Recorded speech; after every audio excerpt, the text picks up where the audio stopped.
প্রাচীন নিদর্শন আমাদের দেশে এখনো বেঁচে আছে।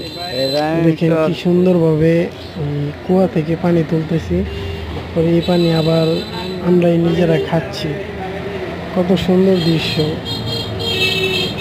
কত মধুর স্মৃতি এই কুয়ার মধ্যে। মানুষ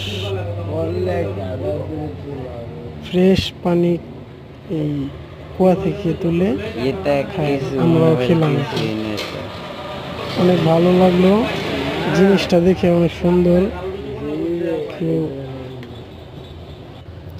যারা এই প্রাচীন নিদর্শন দেখতে চান তারা এই নেত্রকোনা জেলার দুর্গাপুর উপজেলার কলমাকান্দা উপজেলার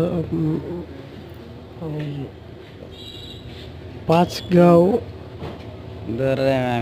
পাহাড়ের পাশের বাড়িগুলোতে এই নিদর্শনগুলো পাওয়া যায়। আপনারা যারা দেখতে চান ওখান থেকে দেখে যান। আপনাদের সবাইকে আমন্ত্রণ রইল।